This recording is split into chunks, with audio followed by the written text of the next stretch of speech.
Bismillahirrahmanirrahim. Alhamdulillahirabbil alamin.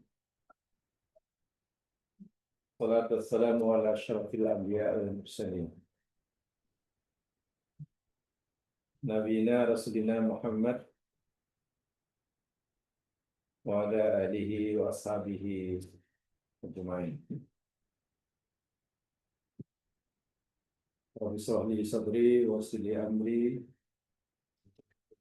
wahlul 'uqdatam min lisani yafqahu qawli.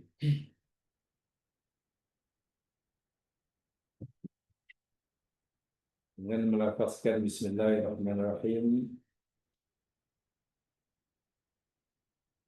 semoga Allah memudahkan kita memahami firman-Nya yang menjadi panduan hidup kita di dunia bagi meraih kejayaan di akhirat. Insyaallah kita teruskan studi kajian kita surah Al-Isra ayat 4, 5 dan seterusnya berkaitan dengan janji Allah sekaligus ancaman Allah buat bangsa Yahudi. Hanya sebagai peringatan lagi sekali agar kita tidak salah paham.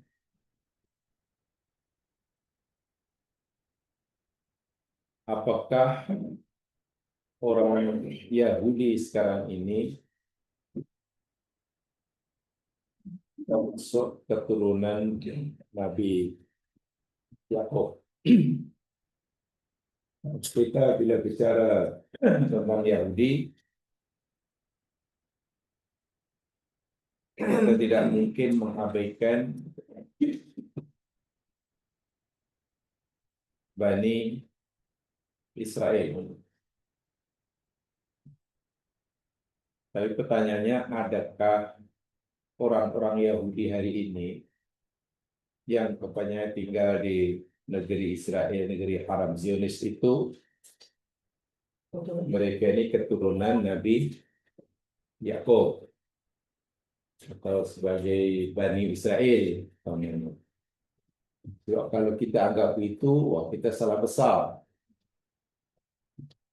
Kita salah besar kalau kita menganggap, meyakini bahwa Yahudi hari ini, saya kata Yahudi hari ini, yang ada itulah yang punya nama sekarang itulah Binyamin Saitonuhu, abangnya nama dia. Artinya bukan pada situ kan Ustaz? Ya.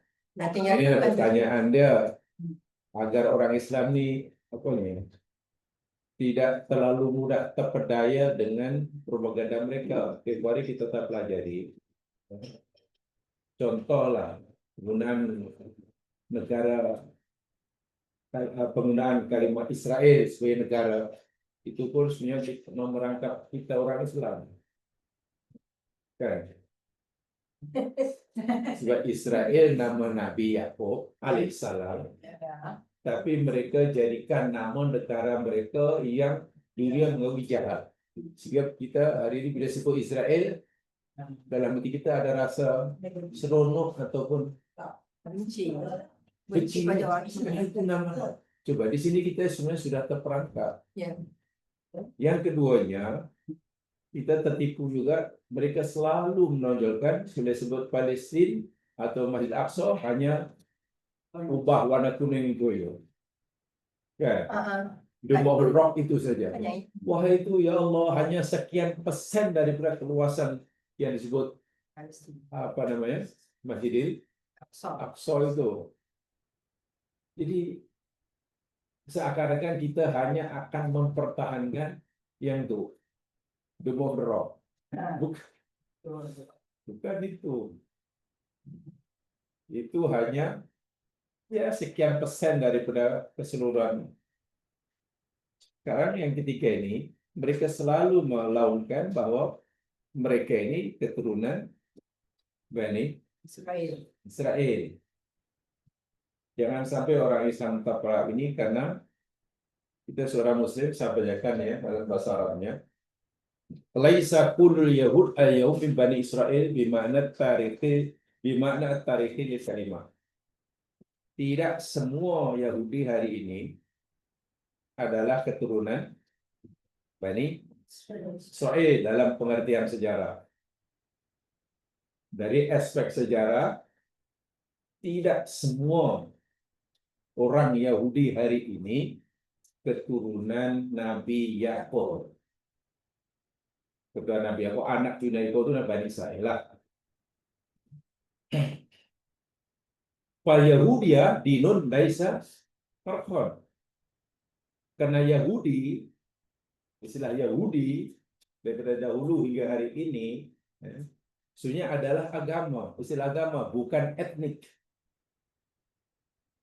So, ya, Yahudi itu sebenarnya satu kalimat atau istilah untuk menunjukkan nama agama, bukan nama etnik, bukan nama suku.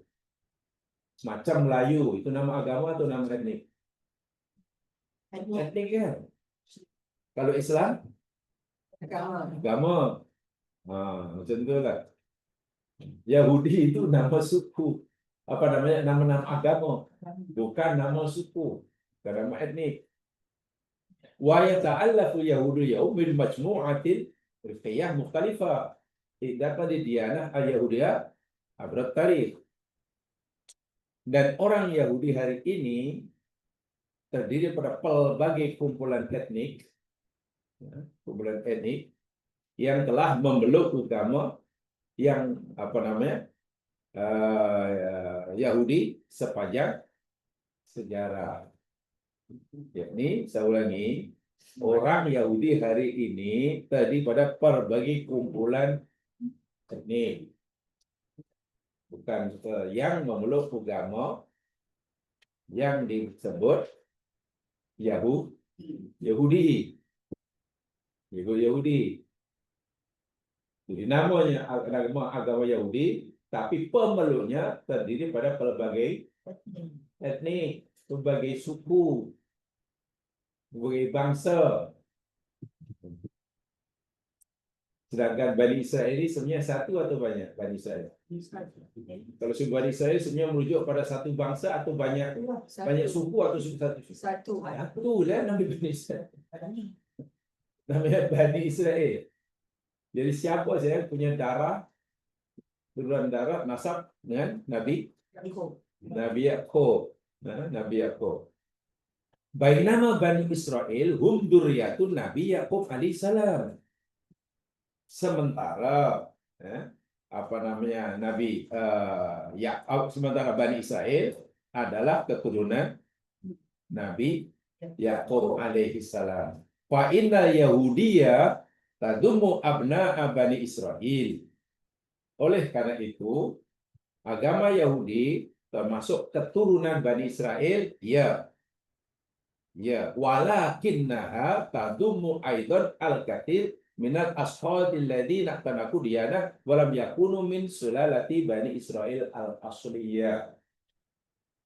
Artinya, walaupun orang agama Yahudi, pemeluk agama Yahudi itu ada keturunan Bani Israel, tetapi ia juga termasuk ramai orang yang telah memeluk agama Yahudi, tetapi bukan Bani Israel. Jadi Yahudi itu nama agama, pemeluknya ada yang berketurunan Israel, ada yang bukan keturunan. Jadi kalau itu Yahudi itu identik atau tidak dengan Bani Israel? Sinonim atau tidak? Ya tidaklah. Kan Yahudi nama agama, Bani Israel nama etnik. Jadi ada Bani Israel yang memeluk agama Yahudi, itu jelas, itu diakui.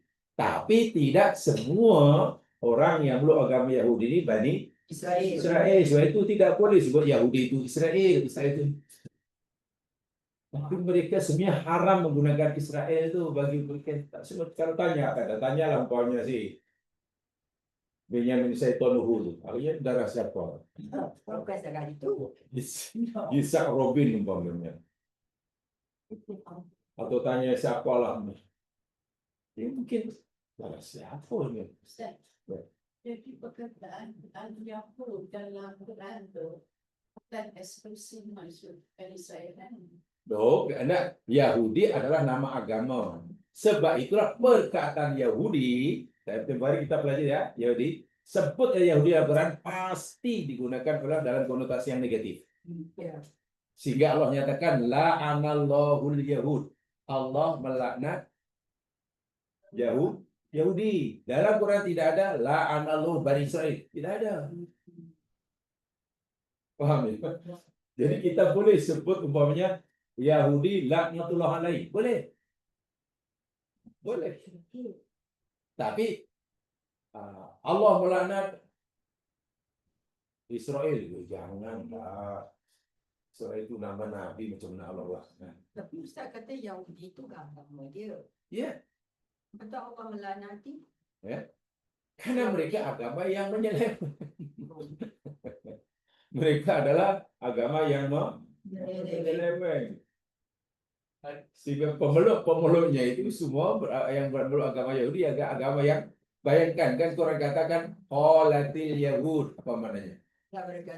Berkatalah Yahudi kan. Uzair ibnullah. Uzair anak Allah. Itu anak Allah. Betul ke agama macam itu? Itu yang Allah murka tu. Qalatil yahud. Yahudi berkata yadullahi maglulah.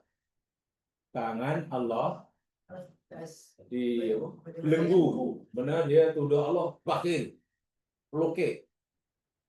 Dan itu menjadi keyakinan mereka. Itu maksudnya. Sebab itu bila sebut Yahudi, laknatullah alaih. Boleh. Yang Bani Israel itu kan kan ada yang tak selera yang betul. Banyak saya kata balik bila Bani Israel, apa ini ya sekarang Bani saya Bani Israel atau dalam bahasa kita Bani Israel juga lah ya. Makna harfiahnya Bani Israel yakni anak cucu keturunan Nabi Yakub. Tentulah jumlahnya berjuta, hingga hari berjuta lah. Hanya mungkin nak mengesal macam mana, adakah itu ada DNA Nabi Yakub, itu sudah pengesalan lah. Hum sulalatin Nabi Yakub alaihissalam yasmuluna al-muslimin wa yahud wa nasara wa ghairhum mimman yanqadiluna min hadhihi salalah. Maknanya apa? Bani Israel adalah mereka itu keturunan Nabi Yakub, merangkumi, mencakupi orang-orang Muslim, karena ada Bani Israel yang beragama Islam. Bani Israel mereka itu Nabi Yakub tapi beragama Islam. Ada yang beragama Yahudi, ada beragama Nasrani. Wawar memang yahduna min hadis adil, dan banyak lagi keturunan dari yang jenis keturunan yang lain.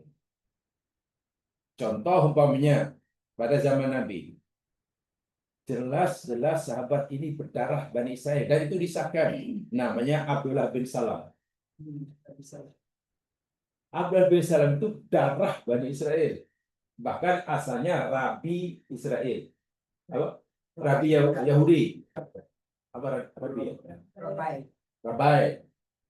Rabai, Ruhban, Rahib, bahasa katanya, bahasa lain pakai Rahib. Pakar kitab mereka sangat dihormati, punya kedudukan yang tinggi. Semua Yahudi Madinah dengar cakap dia, patuh dia. Tapi ketika Nabi Muhammad itu jadi Nabi, dia menyatakan beriman pada Nabi, masuk Islam. Setelah ditanya oleh kaum Yahudi, wahai Abdullah bin Salam, apa pendapatmu tentang Muhammad? Oh, Muhammad adalah utusan Allah. Aku beriman kepadanya. Semua Yahudi berpakat, mulai hari ini aku tidak lagi percaya pada kamu. Kamu bohong. Wah, sebelumnya Yahudi membenarkan apa yang diucapkan oleh Abdullah bin Jamaah. Boleh baca ayat sahabat. Abdullah bin Salam itu darah Israel.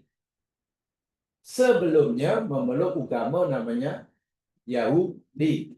Selepas Nabi Muhammad datang, kemudian dia memeluk agama Islam, menjadi Muhammad meluk agama Islam. Sehingga Abdullah bin Salam disebut apa istilahnya itu? Orang Muslim atau Yahudi? Abdullah bin Salam. Muslim atau Yahudi? Muslim yang berdarah Israel. Jadi diri Israel itu bukan kalimat yang negatif, itulah maksud saya. Israel bukan kalimat yang negatif. Yang itu Yahudi. Muslim yang berdarah Israel itu seorang saudara Israel, ya, Muslim yang Israel. Oh banyak ya. Nama dia sebelum tu pun Abdullah. Ya iya, misalnya Ka'ab bin Ahbar itu orang Yahudi pada zaman Nabi. Orang berdarah Israel dan beragama Yahudi. Selepas memeluk agama Islam, dia dipanggil Muslim yang berdarah Israel, berdarah Yahudi. Jadi kalau kita kata, oh dia itu berdarah Israel, akhirnya orang itu hina atau tidak? Ya tidak. Oh, enggak. Kalau sebut dia itu berdarah Israel, apa hinanya? Lagi mulia. Karena berketurunan itulah. Jadi Bani Israel ternyatakan di situ ada keturunan Nabi Yakub ini ada yang meluk agama Yahudi, yang jelas-jelas salah menyeleweng. Ada yang meluk agama Nasrani, yang juga jelas-jelas menyeleweng. Ada yang memeluk agama Islam. Tapi tentang darah keturunan, tentang etnik, tentang suku, tak boleh bertukar lah. Tak boleh bertukar lah. Contoh, orang ini nama apa namanya? Katalah nama dia siapa? Ling Fong Long. Ling Fong Long, tanya etniknya Cina, meluk agama Buddha, umpamanya kan. Jadi maknanya dia seorang Buddha berketurunan berdarah Cina. Sekarang ia sudah meluk agama Islam, menjadi Ahmad Ling Fong Long. Ahmad sudah. Maka dia seorang Muslim berdarah Cina dan Cinanya itu tidak akan hilang dan tidak ada orang dimulia ataupun dihinakan oleh Allah berdasarkan darah keturunannya. Paham ya? Allah tidak muliakan atau hinakan hambanya berdasarkan keturunan, sama sekali tidak. Keturunan tidak boleh diubah karena itu pilihan Allah. Bahkan nih, Nabi Ibrahim itu ayahnya kafir atau mukmin? Kafir. Tapi tetap saja Nabi Ibrahim itu ada di DNA ayahnya. Pada zaman Nabi ramai yang orang tuanya kafir hingga mati, anaknya Muslim. Ada yang orang tuanya Muslim, anaknya tetap kafir. Karena Allah tidak memuliakan manusia berdasarkan darah keturunannya. Jangan sampai diubah. Dan ini kena dipawan karena orang awam ini masih bingung ya, masih contoh lah di Indonesia. Saya pernah mendengar ucapan lah masa itu dia memberi ceramah di tempat saya, saudara si Firdaus Wong nih, Wong yang Cina itu ya, dia punya cerita. Tuan-tuan tahu tak, Pak tahu tak kenapa susah sangat kita nak berdakwah kepada bangsa Cina macam bangsa kami? Masa masih ramai di antara mereka ini bila memeluk agama Islam, mana memeluk masuk Melayu. Bayangkan seperti itu sendiri. Sebab itu mereka susah tak boleh. Bila tinggal masuk Islam mana masuk Melayu. Mesti pakai tempah baju Melayu. Tak boleh pakai mana budaya mereka walaupun tidak bercanggah dengan Islam mesti tinggal. Mesti itu satu yang dinding yang tembok yang tebal susah untuk kita tembusi. Dan orang Islam jangan pahaman seperti itu. Kamu udah Muslim, kenapa masih pakai apa baju Cina ini? Kamu udah Muslim, kenapa pakai chopstick? Kamu Muslim, kenapa masakan kamu? Yalah, kalau masakan itu halal, kenapa tak boleh?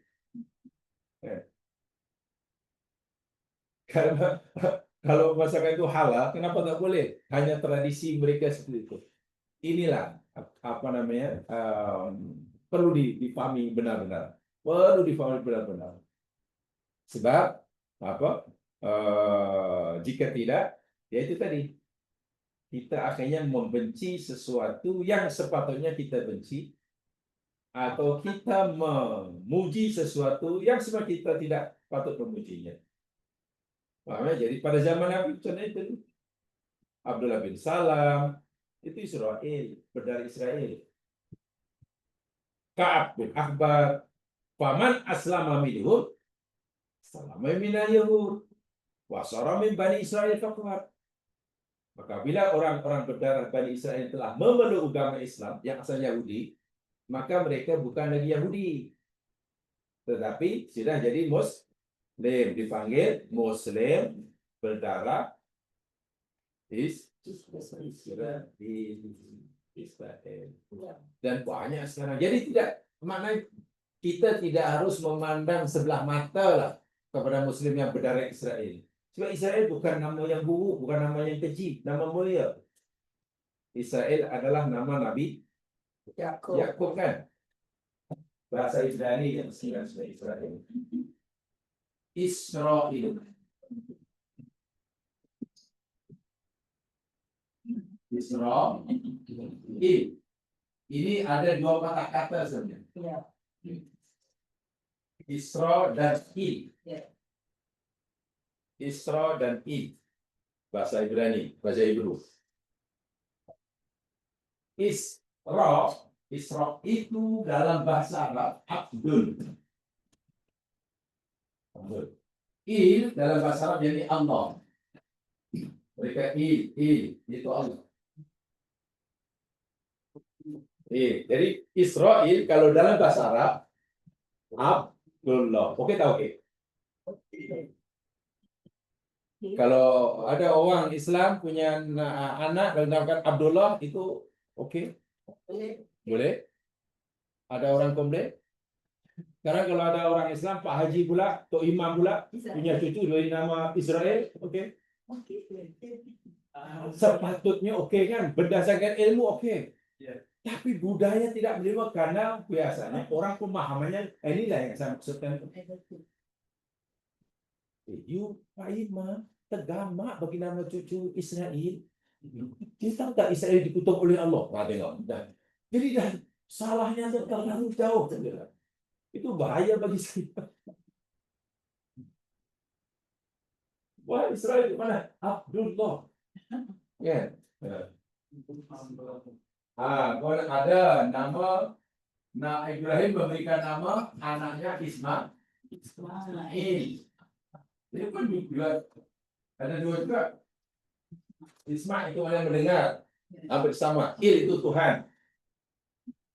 Jadi Nabi Ibrahim karena lama menginginkan anak, mengharapkan punya anak, karena Ibrahim sudah lanjut usia, istri pula mandul, lalu diizinkan kawin semula oleh Sarah, kawin dengan Hajar, seorang hamba abdi.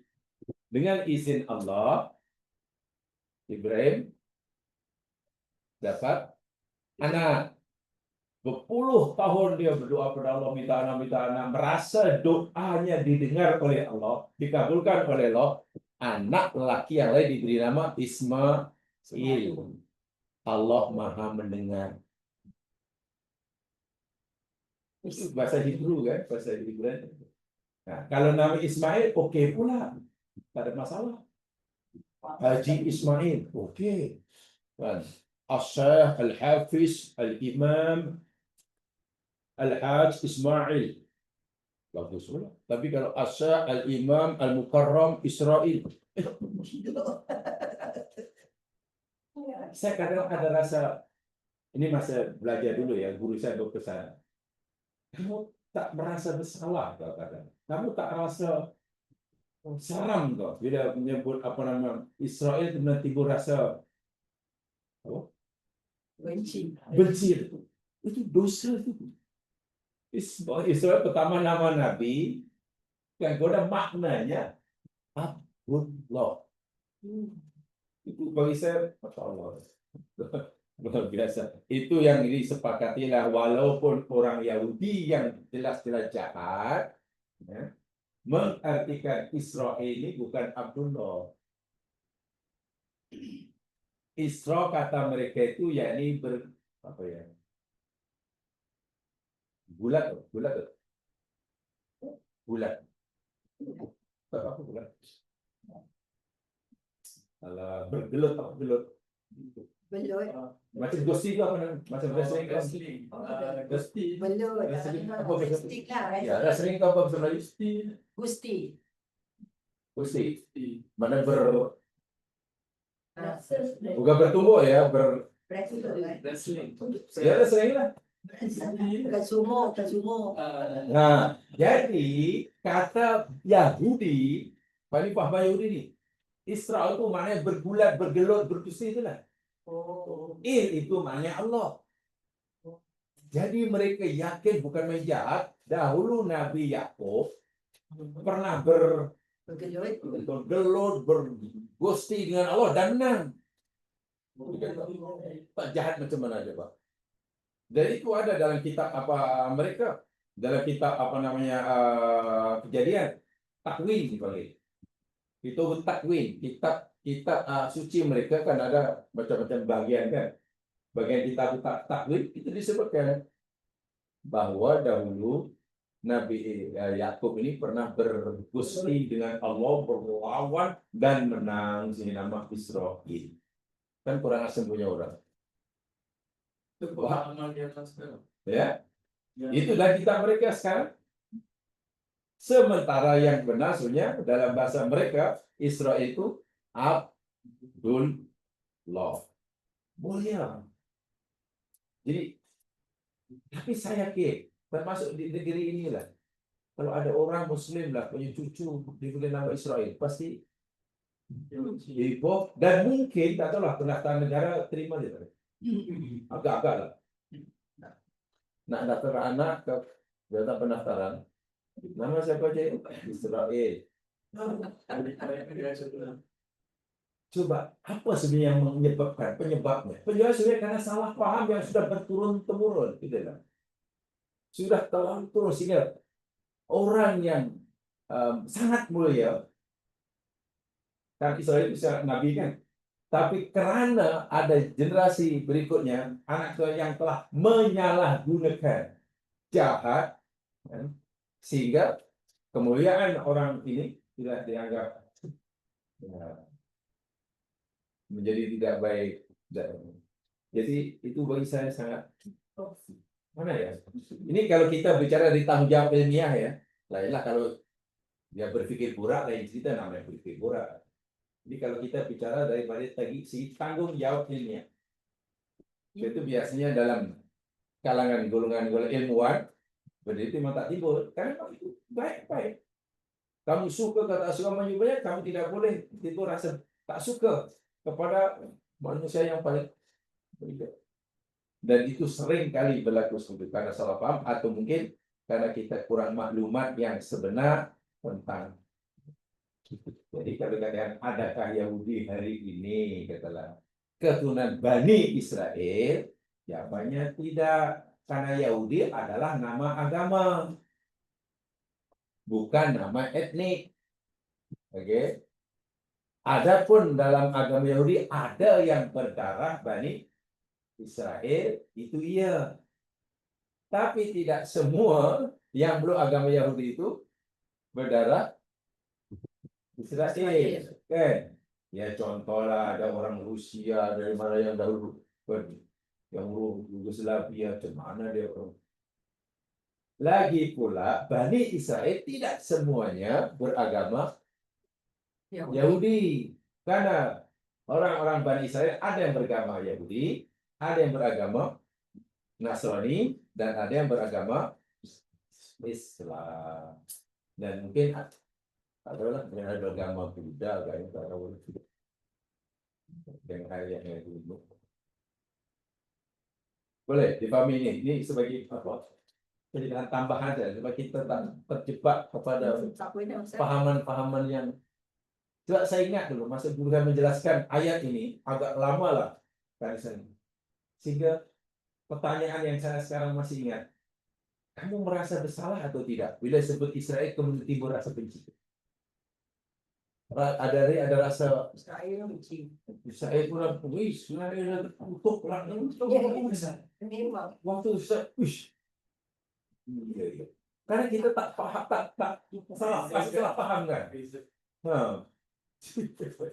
Wah, kamu boleh kalau kamu nanti punya anak, kamu namakan Israel, boleh. Bagus, nama itu Abdullah. Hamba kepada Allah. Hanya mungkin lah, kita ada jabatan belakang negara mungkin kecil juga karena mereka juga belum belajar, itu masa. Ini kalau kita belajar sungguh-sungguh. Tapi itulah tidak mudah ya, karena sesuatu yang benar menurut agama, tapi oleh karena majority manusia belum tidak menerima sebagai kebenaran, dianggap salah. Dan kita yang ingin melakukan kebenaran, ya tak berani karena terpaksa berhadapan dengan majority. Sehingga sesuatu itu dianggap benar atau tidak bergantung kepada berapa ramai orang yang menerimanya. Semakin ramai orang yang mengamalkannya, dianggap benar. Kalau yang menerima itu sedikit, salah. Jadi ukuran benar dan salah bergantung pada berapa banyak orang yang wah, itu bahaya sekali tuh. Itu dari segi ilmu tak betul itu. Pertanggungjawaban ilmiahnya tak betul dari segi seperti itu. Sudah ya? Baik, sekarang kita akan teruskan sambungan daripada kita pelajari minggu lepas, yakni janji Allah yang kedua sekaligus ancaman Allah bagi Yahudi. Minggu lepas kita bicara bahwa Allah telah menjanjikan kepada Yahudi kebangkitan semula. Betul ya? Ya. Setelah mereka dihancurkan, dihalau, jadi apa pelarian lah. Jadi pelarian itu pada zaman Nabi. Wahab mereka warga asli Madinah. Sebagian besar pergi ke Khaybar, itu pun kalah juga. Akhirnya jadi diaspora seluruh dunia. Lalu Allah memberi tahu pada mereka ada janji Allah, yakni dalam ayat yang ke-6 itu. Tempoh hari kita pelajari surah Al-Isra ayat 6 itu. Ini janji Allah kepada mereka. Tsumma radadna lakumul karrata alaihim. Al-Isra ayat 6. Wa amdadnakum bi amwali wa bani wa ja'alnakum aktsara nafira. Ini janji Allah kepada mereka nih. Tsumma kemudian radadna kami kebalikan atau kami buat giliran. Radadna. Laku bagian karoh itu giliran. Kemudian kami berikan giliran kepada kamu. Kamu ini kamu Yahudi ya. Kamu Yahudi. Maknanya apa? Asalnya mereka merdeka, senang hidupnya. Karena melakukan kejahatan, mereka dihalau. Kehidupan mereka menjadi susah, terhina. Kan? Kemudian Allah kata, kemudian kami kembalikan giliran pada kamu, daripada sudah menjadi senang balik kan? Jadi menjadi senang balik ini, berjaya balik. Allah katakan wa amdadnakum bin amwalin, dan kami beri apa? Bantuan pada kamu dengan harta benda yang banyak. Ini ambal ini bentuk jamak, jadi banyaklah. Wa banin, dan anak-anak, maknanya jumlah kamu bukan lagi sedikit, tapi tambah-tambah. Harta kamu melimpah-limpah. Melimpah-limpah. Anak atau generasi atau bangsa kamu pun makin bertambah. Wa ja'alnakum aktsara nafira. Akan menjadikan kamu Dan kami, kata Allah, jadikan kamu aktsara nafira. Kelompok yang banyak. besar, yang ramai, yang itu. Dan ini menurut kebanyakan mufassir kini sedang dialami oleh bangsa Yahudi sekarang, oleh orang Yahudi sekarang. Yahudi sekarang sedang bangkit. Apa yang Allah firmankan dalam ayat 6 surah Isra yang Allah beritahukan 14 abad yang lalu. Dan ketika Allah turunkan ayat ini, Yahudi sedang jaya-jayanya atau sedang hina-hinanya. Kita ulangi. Saya ulangi, ketika ayat 6 ini Allah turunkan, bangsa Yahudi waktu itu sedang jaya-jayanya atau sedang hina-hinanya? Hina karena kan di Madinah dah tak ada lagi. Di Faifan dah kalah. Tiba-tiba Allah kata, nanti aku akan beri kamu giliran senang semula. Kami akan beri kamu harta yang banyak. Dalam artian kamu menguasai ekonomi. Lalu jumlah kamu tidak seperti sekarang sedikit, tapi kamu bertambah besar. Orang mukmin pasti, oh, mana Yahudi suatu hari pasti akan bangkit. So ini Quran yang cerita. Nabi bukan meramal ya, ini bukan ramalan Nabi. Yang beritahu itu Allah. Hanya Allah tidak beritahu bila masanya. Kan, bila masa Yahudi akan bangkit semula. Tidak di kebanyakan mufassir kontemporari, yakni pada abad kita hari ini. Tempoh hari kita nyatakan, yakni bermula pada tahun 1967 ketika mereka berjaya mengalahkan negeri-negeri Arab dalam peperangan 6 hari itu. Mula-mula mereka yakni diberikan tanah haram tahun 45 British bagi. Itu mula-mula mereka sudah boleh dikatakan ringanlah penderitaannya karena selalu tak punya negara, sana tak boleh, sini tak boleh, sekarang boleh adalah tempat tinggal. Dah senang sikit. Lalu kejayaan mereka bertambah-tambah ketika mereka berjaya mengalahkan beberapa negara Arab dalam peperangan selama 6 hari. Mesir, Jordan, Syria dikalahkan. Dan dengan kekalahan Arab inilah yang saya kata tempoh hari boleh mengubahlah geopolitik hingga hari ini. Karena bagi saya dapat menguasai tempat-tempat yang strategik di Asia Barat hingga hari ini. Itu satu. Ya. Mereka berjaya semula. Dari segi ekonomi, dalam ambal tadi, jadi ekonomi. Itu jelas sekali. Mana agak-agak bidang kehidupan hari ini yang boleh dikatakan orang Yahudi tidak menjadi imamnya. Semangat ya. Agak-agak pada dalam hari kita sekarang inilah bidang apa dalam kehidupan manusia yang orang Yahudi bukan menjadi imamnya. Mana Yahudi jadi makmum lah. Ada. Dalam bidang ekonomi sekarang ini dunia, saya cerita dunia. Nah. Iya.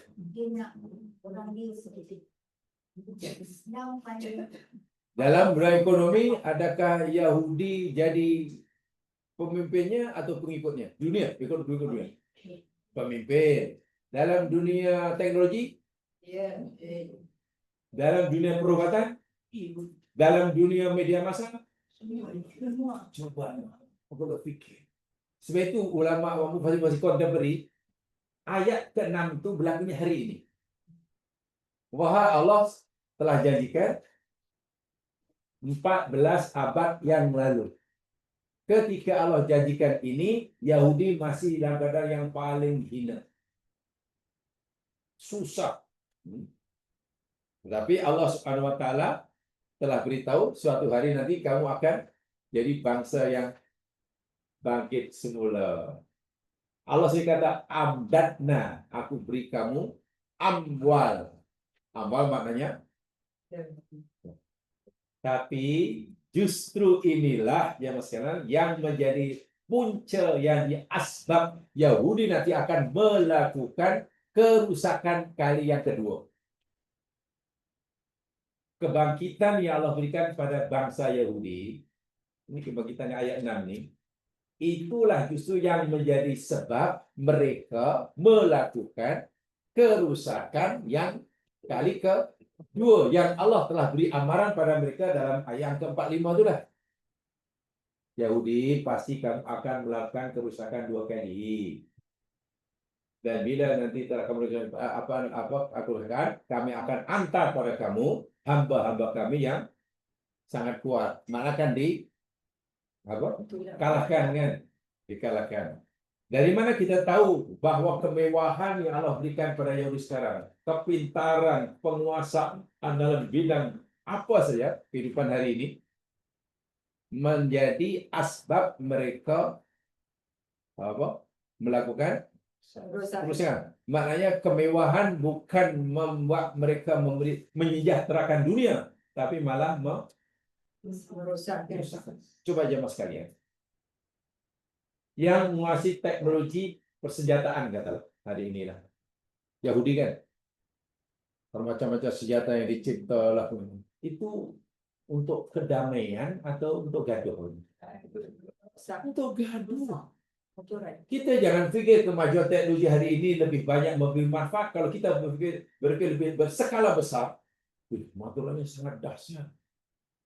Orang buat bom tujuan untuk bunuh orang. Cepat. Buat kapal terbang yang paling canggih hingga radar pun tak boleh kesan. Tujuannya untuk cepat. Dan Allah telah beritahu kita dalam surah Al-Maidah ayat 64.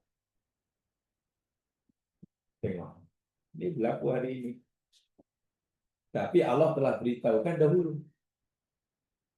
Kita lihat lagi sekali Al-Maidah ayat 64.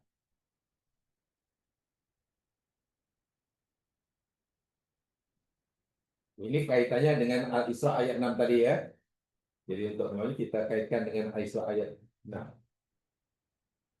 Al-Isra ayat 6 Allah kata Allah akan memberikan giliran kesenangan kepada Yahudi. Allah limpahkan kekayaan mereka. Pengikut mereka makin bertambah. Mereka menguasai dalam bidang berbagai bidang kehidupan. Tetapi justru inilah yang menjadi punca, menjadi sebab mendorong Yahudi melakukan kerusakan yang dahsyat. Surah Al-Maidah ayat 64. Wa qalatil yahud yadullahi maghlula. Ini Allah cerita dahulu perangai Yahudi ya. Berkatalah Yahudi, tangan Allah itu terbelenggu. Maksudnya apa? Maknanya mereka tuduh Allah apa? Yahudi kata tangan Allah itu dibelenggu. Maknanya mereka tuduh Allah bakhil. Mereka tuduh Allah bakhil. Kenapa? Karena mereka pikir doa mereka tak dikabulkan, permintaan mereka tak dikabulkan. Bahkan dalam ayat yang lain, mereka tuduh Allah fakir. Alasannya apa? Allah wajibkan mereka bayar zakat. Allah rupanya minta harta kita, dia rupanya fakir, kita yang kaya. Kurang asam punya orang. Ini Yahudi ya, jangan sebut Israel. Jangan sebut Israel, ini Yahudi.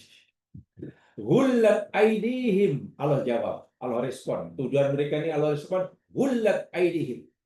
Dibelenggu tangan mereka. Ini ada hukuman Allah. Ini bahasa majazi. Ini bahasa isti'arah. Jadi penafsiran yang agak dalam lah. Bukan tangan mereka sekarang kemana-mana diikat. Bukan. Ini bahasa isti'arah. Jadi gunakan kalimat-kalimat apa istilahnya? Masih ada dalam kitab. Ya, Saya tak tahu, tapi ini kalau baca Quran yang pasti benar. Yang pasti benar. Karena kita Al-Quran itu yakni muhaiminan sifatnya ya. Al-Quran itu punya sifat. Satu di antara sifat Quran muhaimin. Muhaimin itu mana? Saksi.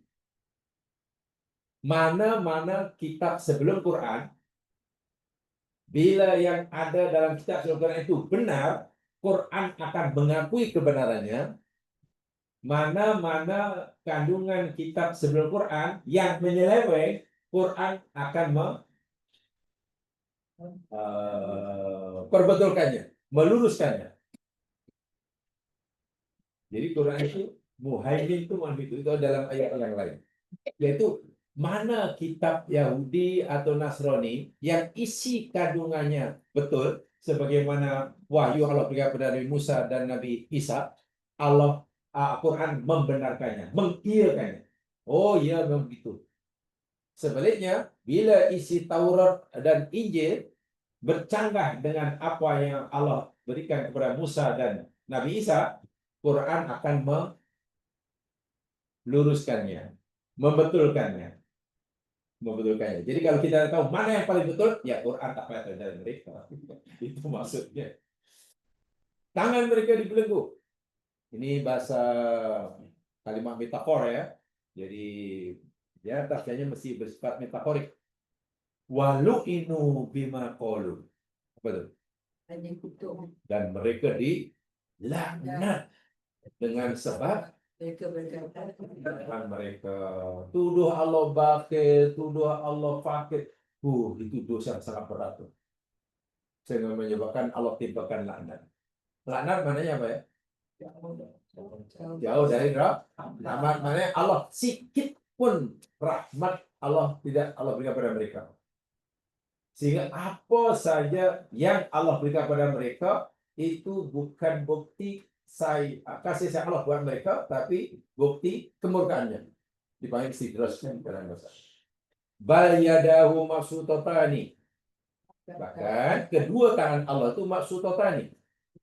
Terbuka, terbentang, terjulur keduanya, yunfiku kaifa yasha. Allah menafkahkan, memberikan bagaimana ya.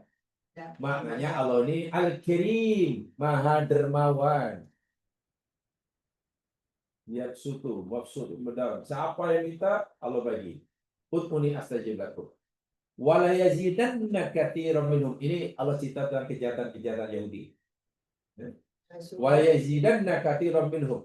Dan sungguh pasti akan menambahkan. Sungguh pasti akan menambahkan, katsiran akan ramai minhum dari mereka Yahudi, ma unzila ilaika, oleh oleh apa yang telah diturunkan kepada engkau birrabbika, dari Tuhan kau. apa maksudnya? Apa yang telah diturunkan kepada Nabi dari Allah? Ma unzila ilaika min rabbika, apa yang telah diturunkan kepada engkau dari Tuhan kau itu benar? Al-Quran kan? Al-Quran. Jadi kalau diringkaskan, sungguh pasti Al-Quran yang Allah turunkan pada engkau, wahai Muhammad, hanya akan menambahkan kepada majoriti mereka apa yang ditambahkan? Tughyanan wa kufran. Apa itu? Tughyanan wa kufran. Kedurhakaan. Kedurhakaan atau buat sewenang-wenang, wa kufran dan kufran. Pelik kan? Quran yang Allah turunkan yang sepatutnya membuat orang itu makin baik. Tapi turunnya Al-Quran justru membuat mereka bertambah. Oh, itu tak tahulah. Itu hati apa ini. Jadi semakin rajin, semakin kerap baca Quran, semakin kerap dengar Quran, bukan tambah baik. Tambah jahat, tambah jahat, tambah jahat. Itu mana hati yang dah paling yang dibilang. Nah, hukuman yang Allah berikan kepada mereka karena kejahatan mereka ini, wa alqaina bainahumul adawa, dan kami campakkan bainahum antara mereka al adawa, permusuhan, wal baghdha, dan kemarahan atau kebencian ila yaumil qiyamah.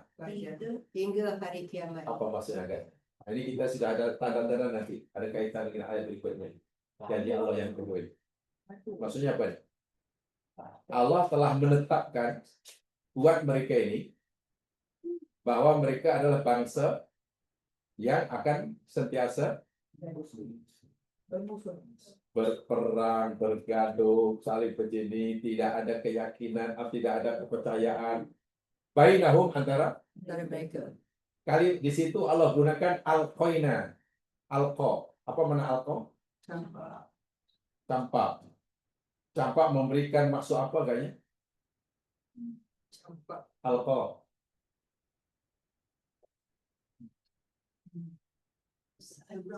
Bahasa Arab ini betul luar biasa ya. Jadi gimana ya? Baik.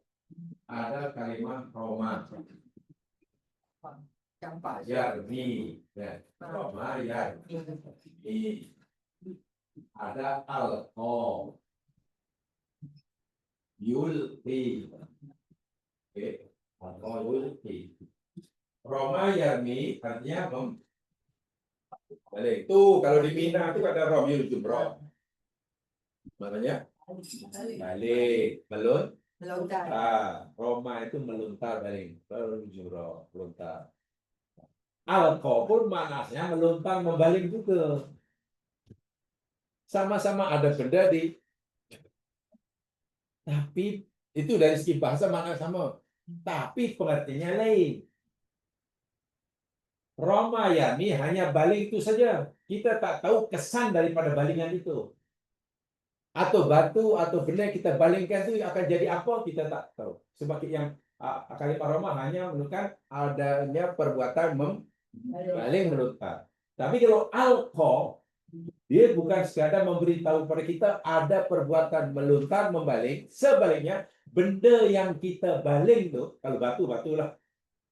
Kita baling katakanlah ke dinding yang masih basah simennya. Kita baling batu ke dinding yang dinding itu disapu dengan kek. Artinya batu itu kalau kita baling, macam mana batu? Jatuh atau melenting atau?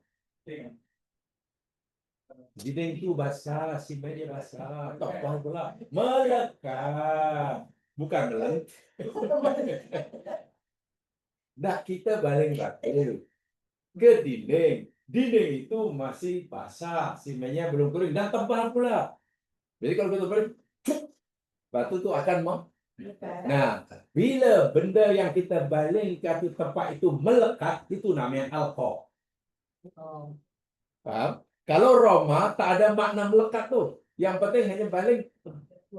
Jadi jika Allah kata kami alqa dalam antara mereka adawah dan baghdad, mana permusuhan dan kebencian yang Allah baling pada mereka itu bersifat kekal atau sementara?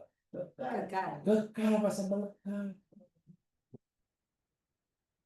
Itu yang saya kata hari Yahudi, kalau kita katakan bangsa lah, satu-satunya warga dunia, bangsa dunia, yang tidak akan merasakan mengalami ketenangan, ketentraman, kedamaian sepanjang hayatnya di dunia. Sekejap bila dia happy. Karena di antara mereka, ini bukan Yahudi perseorangan ya, Yahudi sebagai satu umat, satu kumpulan lah. Hingga bila mereka akan terus gaduh, terus berperang, tak aman hingga kiamat. Quran kata ya. Dan adakah rasa benci itu akan bertukar menjadi sayang? Rasa permusuhan bertukar jadi perdamaian kekal abadi? Kirim salam. Allah kata alqa. Paham ya? Wah, kalau dari segi makna alqaida sama dengan romaina, baling. Tapi kalau baling, benda yang kita baling itu melenting atau jatuh, kita boleh begitu melekat. Subhanallah. Inilah Al-Quran. Dan itu banyak tuh. Contoh ketika Allah memberikan kasih sayangnya meletakkan kasih sayang pada hati Musa ketika Musa masih baby. Allah gunakan kalimat alqa kan. Wa alqa itu mahabbatan alaika mahabbatan minni. Musa, semasa kamu baby, aku takdirkan kamu tak mau minum pada siapa saja walaupun kamu kagak. Kamu nangis saja. Sehingga keluarga Fir'aun semuanya bingung. Dan setiap orang yang melihat kamu timbul rasa Siap. kasihan, sayang. Karena aku telah letakkan mahabbah, itu aku letakkan melekat dalam diri kamu. Jadi orang menyayangi Musa sebenarnya bukan sekejap itu, terus menerus. Al-kata alqa. Itulah mana alqa nih. Jadi kalau ya itulah. Jadi baling batu kita balingkan ke cake yang basah. Masuk tenggelam. Tenggelam. Kalau baling batu kena dinding yang keras. Ya betul. Itu kalimat yang pilih oleh Tuhan. Ya. minta Allah Musa untuk paling tongkat daripada atas lagi. Minta Allah kepada Musa untuk membaling tongkat perkataan atas juga. Ya, bagi asal kan. Tampak kan? Menjadi ular. Betul jadi ular pula. Bukan dia balik udah mantul ke tangan Musa balik. Jadi ular. Jadi ular. Sebab kalau maknanya Allah kata campak Musamu, ayo coba bolehmu hai Musa, tapi tidak gunakan alqa, ya tongkat itu tidak akan jadi apa-apa. Dia mungkin akan kembali ke tangannya atau tak tongkatnya. Saya itu digunakan kalimat alqa, yulqi, ilqa. Nah, baik, dalam agama memberi salam apa bahasa Arabnya? Ilqa'us salam, bayangkan. Ilqa'us salam itu memberi salam. Maknanya kalau kita memberi salam, hendaklah salam itu melekat kepada orang yang menerimanya. Bermakna apa? Kita ikhlas seikhlasnya. Kalau bagi santai lah, Assalamualaikum. Nah, itu maknanya bukan ilqa'us salam. Orang pun aku tak rasa apa-apa pun. Coba, Assalamualaikum. Tak salam dosa katanya. Jadi betul-betul yang disampaikan dengan ikhlas. Agar supaya salam itu betul-betul melekat dalam hati orang itu sehingga ia merasa wajib nak Masya Allah. Yang dia pun nanti menjawabnya pun ikhlas lagi. Istilah Quran ini luar biasa.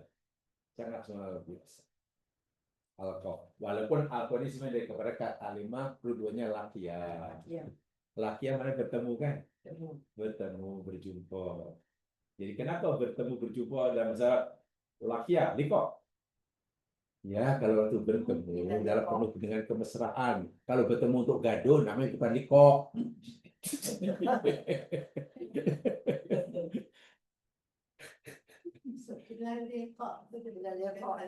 Ya, ini saya jumpa lagi. Jadi kalau nanti jumpa itu mana karena kerinduan, karena apa ya, kasih sayang macam tu. Ini jumpa untuk gaduh. Ya. Ada satu perkataan di Iya, dan yang begitulah, Pak. Itu yang saya katakan tempoh hari. Ijazul lughawi, kemukjizatan Al-Quran dari segi bahasa. Al-Quran karena dia firman Allah, maknanya Al-Quran sangat-sangat cermat, sangat-sangat tepat, sangat-sangat detail, teliti dalam pemilihan kosakata.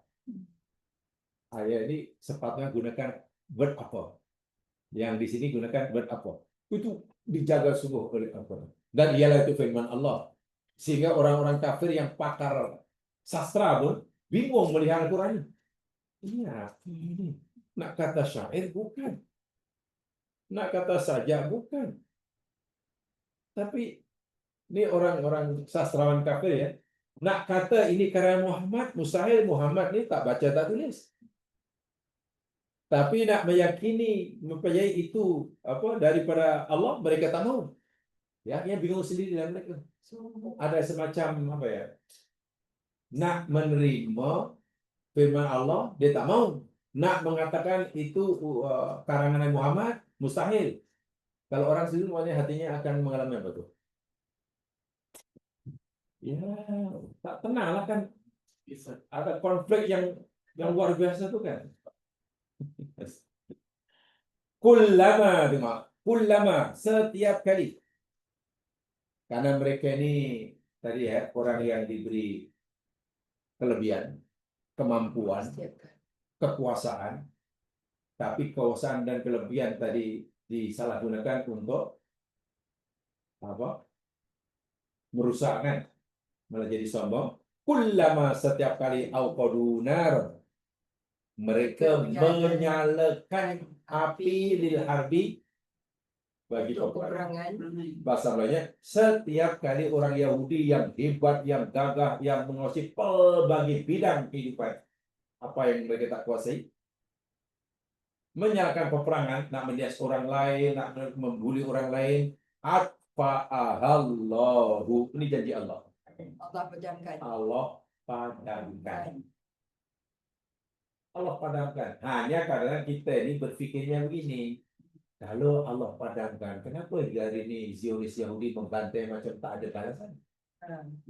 Kesilapan orang Islam sendiri berpikir tentang Allah ni, ya, dia paksa Allah menunaikan janji itu sebagai pada waktu yang ia tetapkan. Mana boleh? Wah, kalau itu Al-Quran, seakan Allah berfirman, kalau aku sudah kata bahwa aku akan beri kemenangan pada kamu, kamu tidak perlu mendesak aku bila. Jangan sekali kita bagi deadline pada Allah. Bila lama kita Allah, jangan. Allah janji. Nah, ini masalahnya.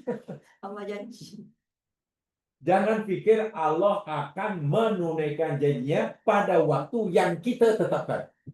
Waktu bila Allah punya janji itu kaifa yasha, bukan ma yasha. Jadi kalau kita begitu, ya pasti kita akan kecewa. Mula-mula yakin, lama-lama ragu pada Allah.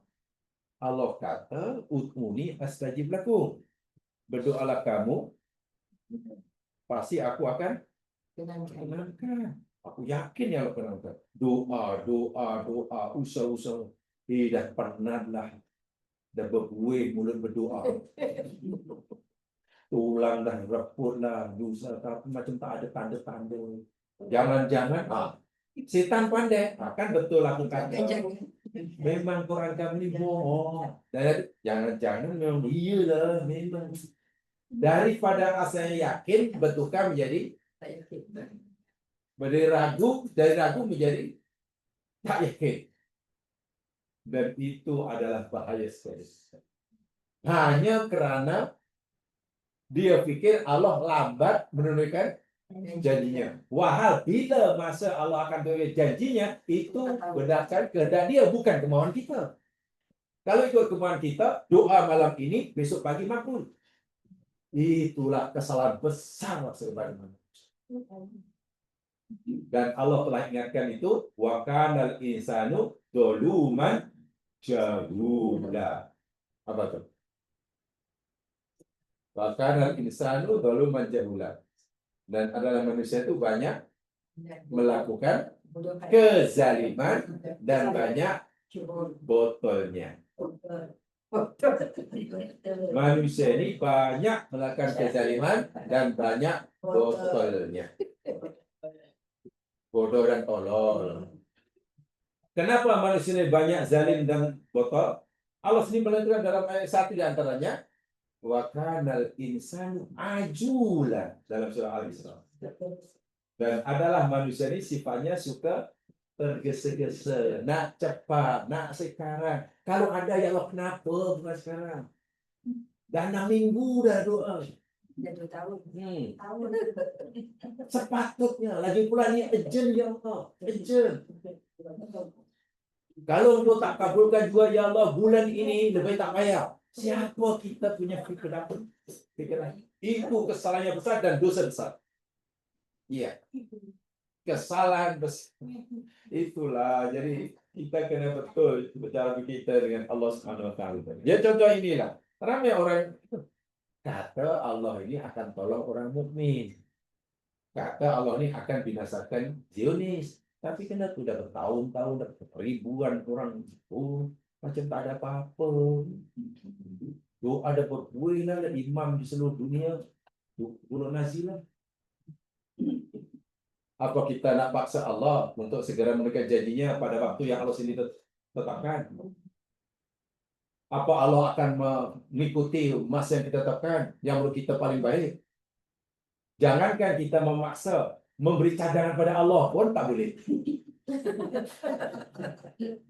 Ya Allah, menurut kesepakatan kami, hamba-Mu yang muslimin telah bermusyawarah panjang buat kajian secara mendalam. Masa yang paling tepat untuk hancurkan Yahudi, yakni tahun 2030. Tolong ya Allah. Nampaknya tak ada alasan bagimu ya Allah untuk tidak mendekat hajat kami. Begitu nama orang mukmin kurang haju. Inilah yang bahaya semua. Yang tidak mudah. Kalau kita belajarnya tidak ke apa yang mendalam. Allah sendiri kata, aku akan tunaikan. Macam dahulu kan orang kafir. Nabi selalu kata kiamat akan berlaku, dibagas semula. Akhirnya mereka bukan tak percaya. Bukan tak pernah percaya kiamat itu berlaku. Saya tanya, kalau betul Muhammad bila? Mata. Ya Nabi Muhammad tak boleh jawab kalau mata, karena itu bukan urusan Nabi. Dan tidak perlu dijawab.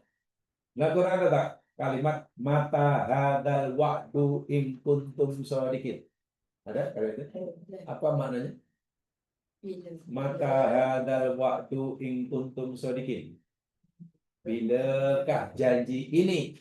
Jika kamu orang yang Muhammad, kalau betul apa yang kau sampaikan ni, mati hidup semula, dihisab lah, mata, bila.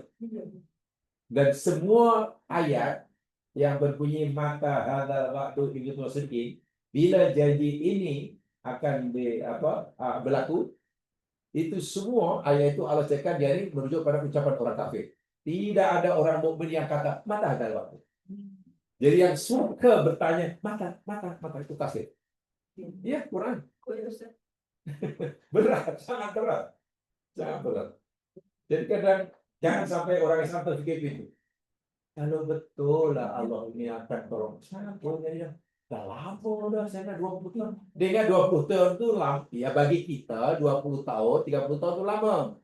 Kenapa 30 tahun bagi kita terasa lama?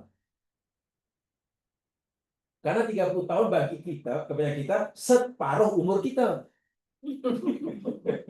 Betul tak? Coba kalau umur kita katalah purata 1000 tahun, 30 tahun itu lama atau?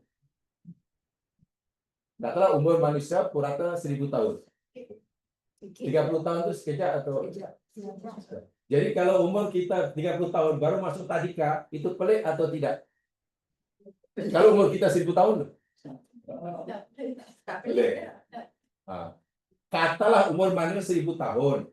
Kan? Umur 50 tahun kawin. Itu akhirnya orang kampung macam mana? Tak senonoh 50 tahun dah kawin. Umur dah kawin, betul. Tapi karena umur manusia, umat Nabi antara 60 dan 70, kemudian 65 tahun baru masuk tadika. Jadi sebenarnya umur itu relatif itu. Kita suka berpikir atau Allah itu kita nisbah dengan diri kita.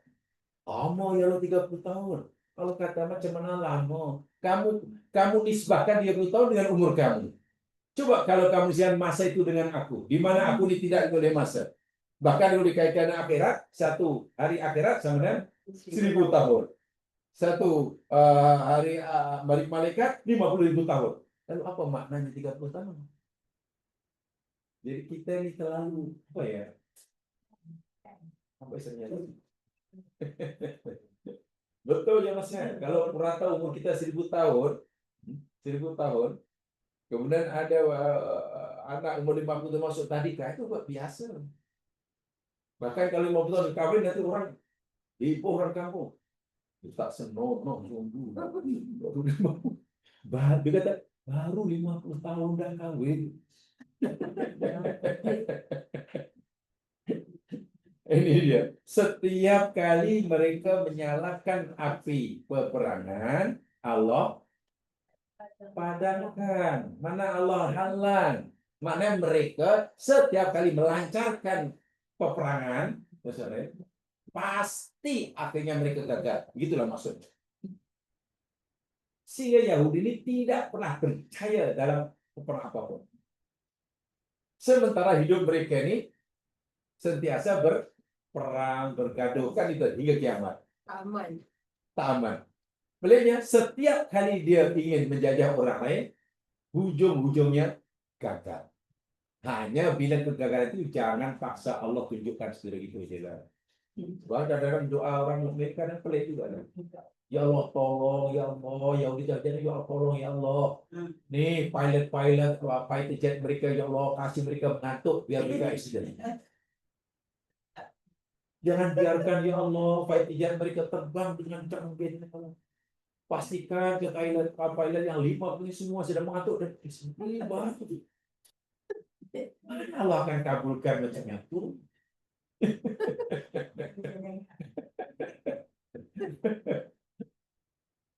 Umat Nabi Muhammad ini zaman tidak diperlakukan oleh Allah sebagaimana Allah memperlakukan umat-umat sebelum kita.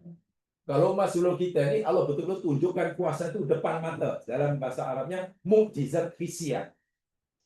Jadi keajaiban yang boleh dilihat dengan mata, didengar oleh telinga, kan, dipegang oleh tangan, dirasa oleh lidah. Itu dahulu. Kalau tak percaya Allah tunjukkan macam itu. Ya, contoh Allah turunkan hidangan dari langit, kan macam itu kan? Tak tunjukkan kuasanya. Allah antar angin, Allah antar banjir. Ya untuk kita janganlah macam itu. Ya Allah kami mohon, ya Allah semua lah fighter jet Yahudi yang Nasrani itu semua tak boleh start izin dia. Dah. Antarlah malaikat seorang pun jadilah tak payah banyak-banyak.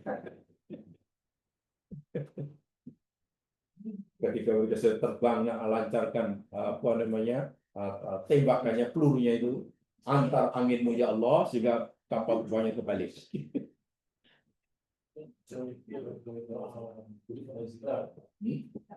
Gimana sila tak sampai itu, tak usah hanya mohon pada Allah agar Allah itu sunnah Nabi. Dalam Quran Nazilah Nabi ajar kita mohon pada Allah agar Allah kalahkan atau binasakan musuh-musuh kita. Itu saja. Tidak memberitahu caranya bagaimana, bila masanya. Karena kita yakin Allah akan menolong orang mukmin. Ini ayat pasti. Dan itu tidak salah. Yang keduanya, jangan begini ya. Tapi saya sebenarnya sedang menceritakan sudah tak tahu sini yang beberapa tentang rahasia doa ni. Doa ni menurut kefahaman orang awam kita ni, berdoa itu maksudnya apa ni? Tujuannya apa? Doa. Kenapa kita berdoa? Apa tujuannya? Menurut kepahaman kita lah. Karena kita nak minta sesuatu kan, mengharapkan sesuatu yang kita perlukan kan. Ya itu betul, tetapi tidak sepenuhnya betul. Bukan, doa tujuannya bukan untuk mendapatkan yang kita tahu, bukan. Itu hanya tujuan sampingan. Semua diatur. Ya tujuan sampingan. Semua diatur. Tujuan sebenar berdoa, Allah suruh kita berdoa itu, yakni tempat saya izharud du'fi wal iftiqar ilallah. Tujuan sebenar Allah suruh kita berdoa, yakni untuk kita menzahirkan kelemahan diri kita, kefakiran diri kita, dan berhajat kita hanya kepada Allah. Akui yang kita ini lemah, fakir, tidak berdaya apa-apa, la haula wala quwwata illa billah, untuk mendapatkan apa yang kita perlukan, dan kita hanya perlu bantuan itu sih, menzahirkan itu. Adapun nanti Allah berikan apa yang kita minta, kabulkan apa yang kita hajatkan, itu urusan dia, bukan kita. Yaitu pastikan masa berdoa, rasakan dahulu yang kita ini lemah selemah-lemahnya. Tapi kadang orang berdoa tak merasa lemah, merasa gagah. Ya Allah, tolong berikan ini, ya Allah. Ini yang ini segera. Ya Allah, tambahkan ilmu pada hamba-Mu. Rabbi zidni ilmu. Jika Engkau tambahkan ilmu hamba-Mu, ya Allah, hamba-Mu akan bersyukur, ya Allah. Tapi jika tidak pun tak apa, hamba-Mu sudah PhD. Tengah sendiri orang. Ustaz itu ada satu ustaz tadi dia belajar kalau nak berdoa kena letak waktu. Kalau tidak tak mampu lah. Kerja sana. Terbalik punya ustaz kata. Saya tak kata itu salah, tapi belum sampai tujuan akhirnya.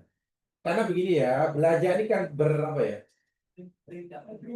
Berpikir-pikir kan. Contohlah, kalaulah umpamanya kita belajar untuk sekolah rendah, kan macam itu. Kayak itu. Tapi kalau kita katalah memikirkan jawaban budak sekolah rendah, saat kita sudah UC mungkin, nah tuh budak buat macam itu. Jadi belajar demikian juga.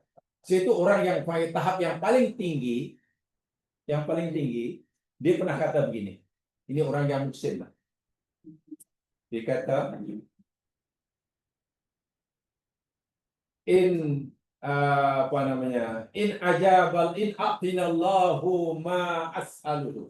Jika Allah memberikan kepada aku apa yang aku minta, maknanya jika doaku dikabulkan. Jawaban. Jadi afrahu marratan wahidah. Aku akan bergembira sekali. Gembira tak kalau doa kita dikabul? Ya. Gembira kan?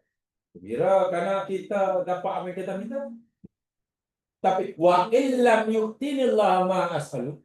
Tapi jika Allah tidak berikan apa yang aku minta, tidak kabulkan doaku maksudnya, aku akan bergembira berpuluh-puluh kali ganda.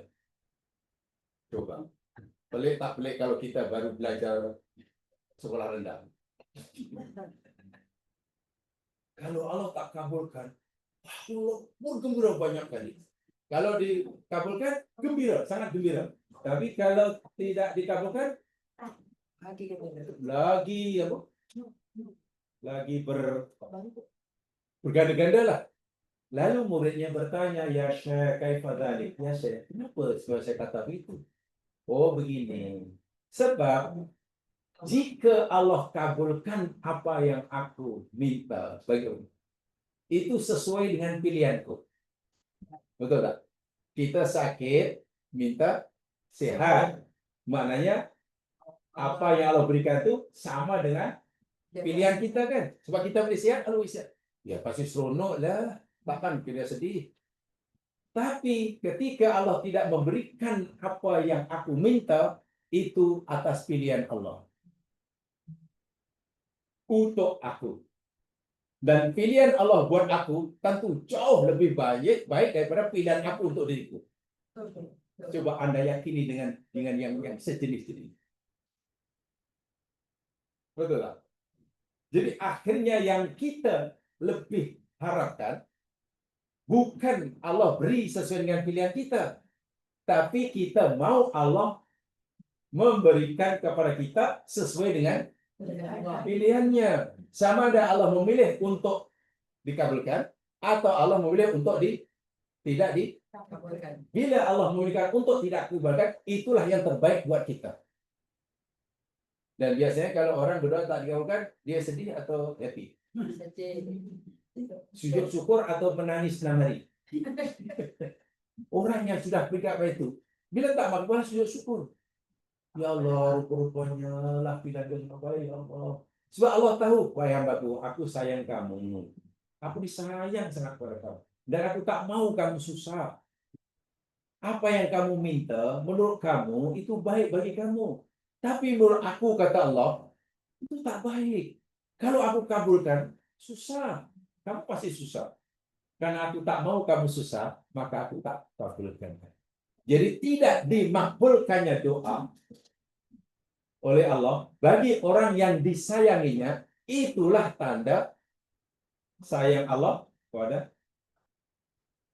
Sehingga ada istilah mereka, apabila ini sudah dipahami, al-man'u wal ijabah.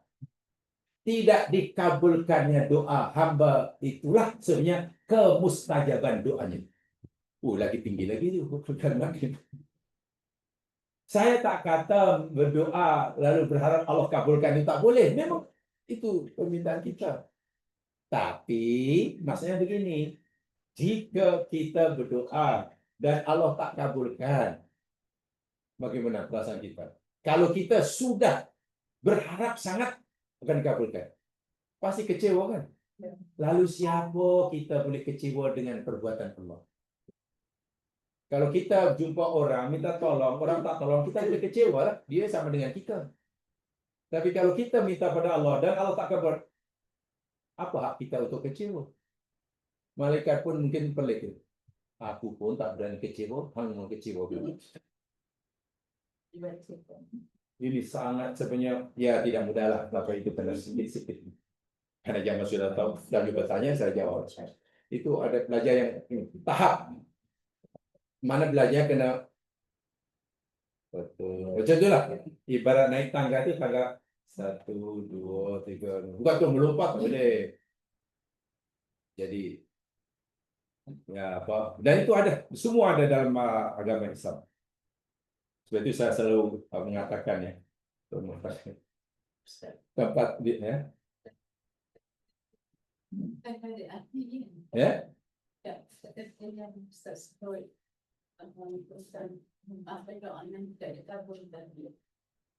Itu bukan kata-kata dari Ali. Saya dengar orang cakap pada Ali.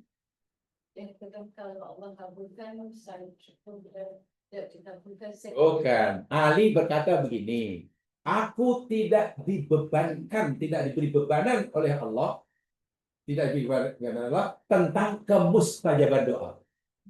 Maknanya doa aku makbul ke tak makbul itu bukan urusan aku. Yang Allah bebankan pada aku, yakni berdoa. Sudah. Paham gitu? Jadi, aku tidak diberi bebanan oleh Allah tentang kemakbulan doa. Maknanya, makbul ke tak makbul, tak ada masalah. Yang Allah beri bebankan pada aku, yakni Allah suruh aku berdoa. Sebab itu kata Ali, aku tidak takut jika aku tidak khawatir jika doaku tidak dikabulkan. Tapi yang aku takutkan jika aku sudah tidak lagi berdoa. Kenapa begitu? Doa itu perintah Allah dan doa itu ibadah. Jadi kalau orang sudah berhenti berdoa, mana sudah berhenti ibadah, ia berdosa. Tapi kalau orang sudah beribadah, dapat pahala, tapi doanya tidak makbul, tak berdosa. Tidak dikabulkannya dosa, tidak berdosa orang itu. Tak berdosa sama sekali. Berdosa jika ia berhenti berdoa, malah berdoa atau sudah tidak yakin bahwa Allah akan kabulkan. Itu kena dalam tuh, kena dipahami dalam tuh. Tapi maksudnya kan orang buat apa lah berdoa, doa tak doa sama ya, baik tak payah. Bahayanya lah cakap seperti itu. Itu kalau kita paham betul lebih dalam lah, itu bahaya, tak boleh, kita boleh ya. Itu saya menggunakan istilah apa? Usroh saya di mana-mana itu saya gunakan istilah ngopi. Di mana saya gunakan istilah ngopi? Bukan usroh. Saya gunakan istilah ngopi. Apa tuh ngopi? Ngopi. Bukan minum kopi. Ngobrol pintar. Kalau usrah itu kan nampak ke Arab-Araban. Jika saya takut nanti dia Islam itu mesti Arab, kalau Arab mesti Islam. tahu tak zaman kesannya? Ini semasa dulu masa belajar. Kita ni bila sebut Muhammad SAW, kita seakan mesti mengarabkan, sehingga istilahnya mesti Arabkan. Bahwa orang Arab itu ada yang Islam, iya. Tapi Islam bukan Arab. Begitu. Janjinya jadi dah. Sehingga kalau guna istilah Arab mesti seakan Islamik. Betul lah. Tak semua orang. Gitu. Jadi saya gunakan daripada Ustaz, saya bukan ngopi, sudah relax. Ngobrol, jadi agar ngobrol lebih pintar, kata orang, ya membaca kena banyak. Berjalan dengan kena jauh-jauh. Kan? Ngopi kena pekan. Kalau ngopi cair cuma kalau ngopi pernah berani pekat makanya akan mendapatkan es kopinya. Ini janji Allah, wajib yakin. Tentang masanya bukan urusan kita. Allah kata kiamat pasti berlaku kan? Kalau kita pelajari tentang 5 rahsia itu kan. Allah kata kiamat pasti. Tapi kita janganlah terlalu sibuk bila. Itu mati adalah pasti. Kita tidak perlu dibebankan pikiran kita balik tentang bila. Allah dah beritahu dah. Jadi kita tak perlu tanya bila. Kata orang Melayu apa yang cerdik? Ada orang yang bagus itu ya.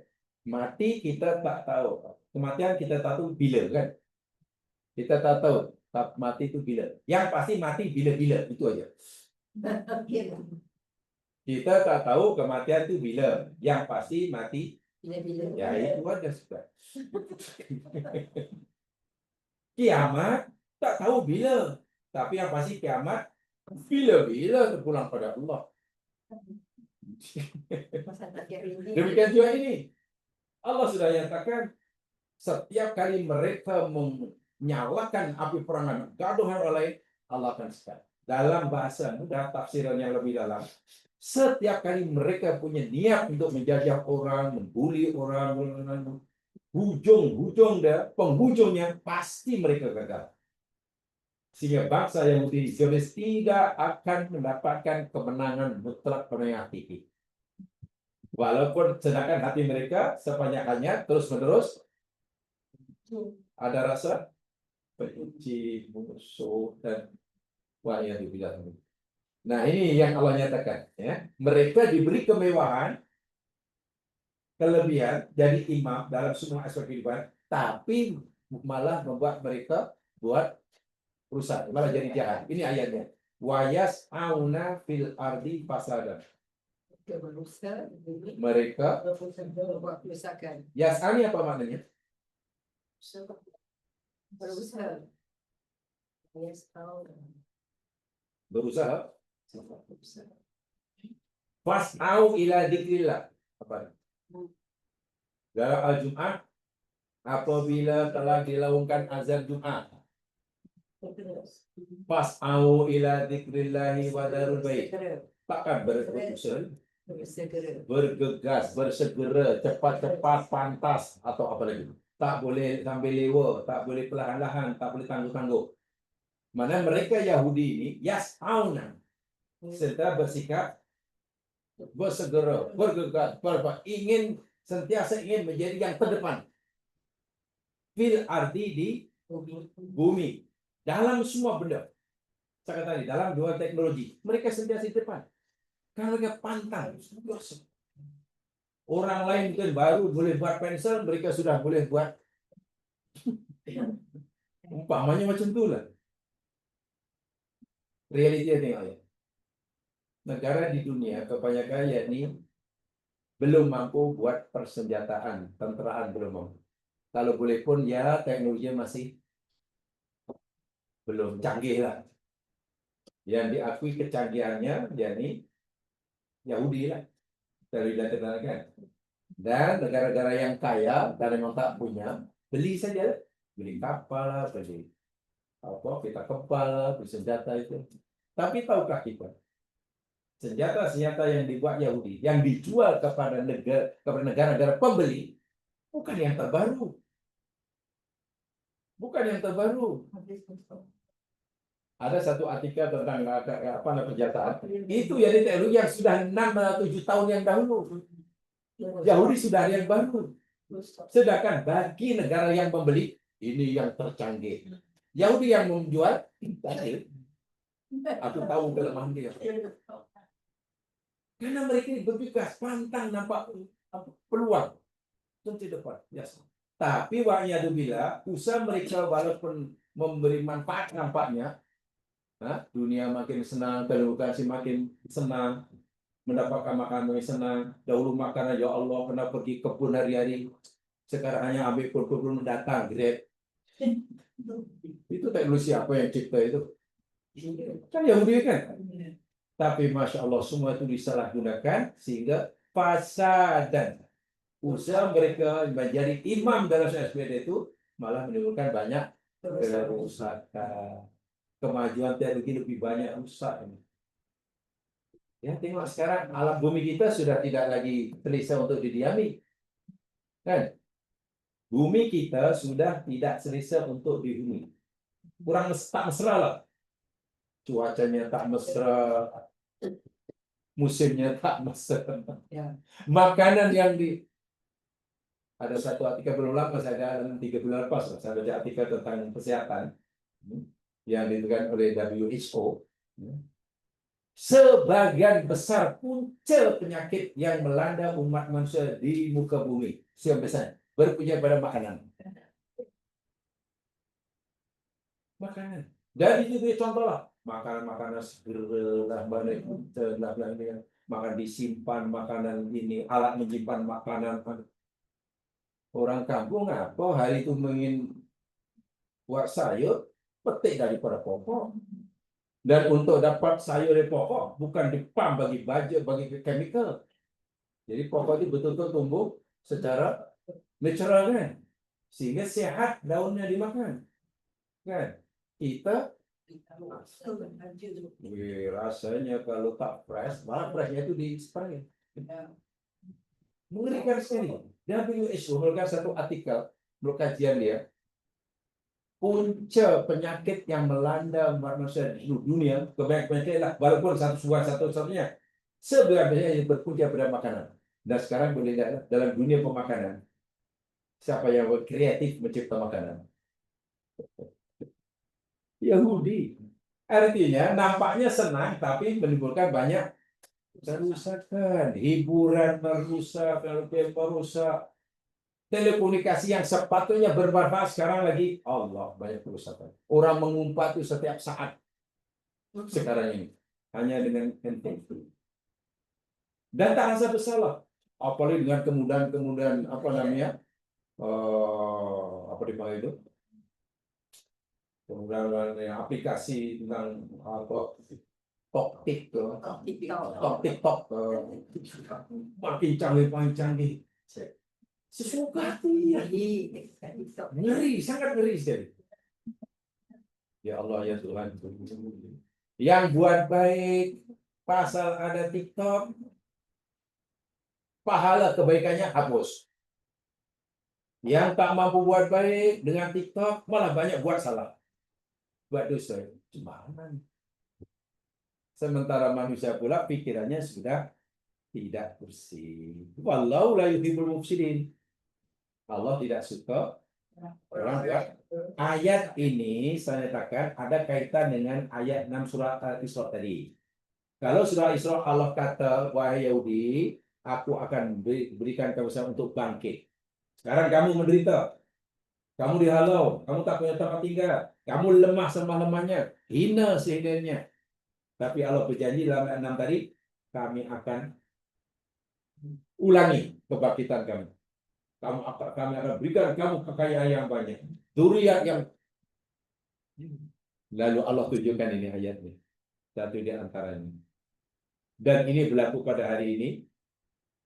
Tetapi sekarang ini kesenangan, kemewahan yang Allah berikan kepada mereka yang Allah janjikan dalam Al-Isra ayat 6 malah membuat mereka banyak melakukan kesalahan. Kampung sombongnya, teknologi, kekuatannya, ekonomi. Siapa yang tak dengarkan aku, siap. Kalau kamu nak jual barang pada aku, boleh. Tapi aku kenakan cukai 150%. Sehingga barang kamu jadi mahal. Boleh silakan bawa Maggi ini sila jual. Tapi Maggi kamu depan kami harganya berpuluh-puluh ganda kan, sehingga tak laku dah. Kamu yang harga dengan aku, boleh aku jual barang, tapi jangan kenakan tarif. Nak patuh, kita kalah, tak setuju, kita hancur. Kalau kamu nak, okey. Kalau tak nak, aku stop. Ekspor aku stop. Kamu tak akan dapat lagi kemudahan berdagang. Macam mana sombong macam ini? Dan itu bentuk peperangan sebenarnya. Ini jawab saya ya. Dalam ini al-harbu, api ke peperangan tidak semestinya dengan senjata. Bahkan peperangan melalui senjata itu jauh lebih dahsyat, jauh lebih dahsyat. Dipanggil al-ghazwul fikri dalam bahasa Arab. Ghazwul fikri itu pada penjajahan apa? Pikiran, minda. Bila pikiran sudah dijajah, jadi kita macam robot bagi mereka. Jadi tidak perlu diketok, kita ikut mereka. Tapi kalau pikiran masih sehat, susah orang dikuasai. Selagi orang masih punya pikiran sehat, susah akan ditipu, susah akan kalau pikiran sudah ya macam robot, ya tak perlulah diketuk-ketuk. Al-ghazwul fikri itu sudah berjalan daripada dahulu lagi. Sikit melalui macam-macam yang mereka ada. Karena mereka yas'auna fil ardi. Ya, yas'au tadi bukan hanya berusaha, tapi bersegera. Maknanya pantang nampak peluang, melainkan mereka akan manfaatkan untuk memajukan diri mereka sebelum orang lain melakukannya. Ada dalam satu artikel yang dikaitkan dengan apa yang berlaku di Silicon Valley. Terus terang saya minat dalam ilmu itu karena dulu tak biar belajar, dan sekarang hanya minat baca. Di Silicon Valley, beberapa saintis Yahudi yang punya kepakaran sedang mengembangkan teknologi yang supaya kalau nanti berjaya lah, karena dia masih dalam kajian, lebih kurang dalam 4 tahun yang lalu.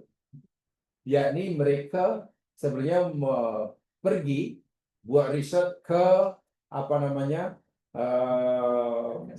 Asia Barat, dekat Tursina sana, dia sini tapak Musa. Ingat tak? Dalam Al-Quran ada kaum Nabi Musa namanya Samiri, betul?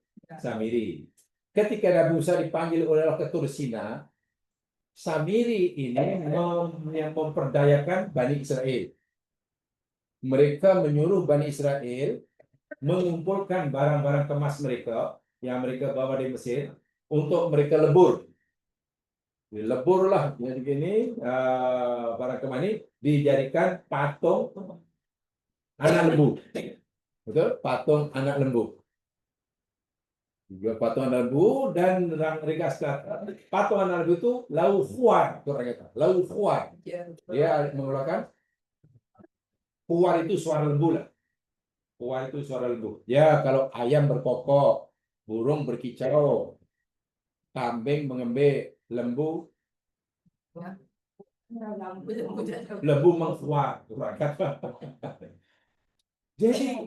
Jadi apa?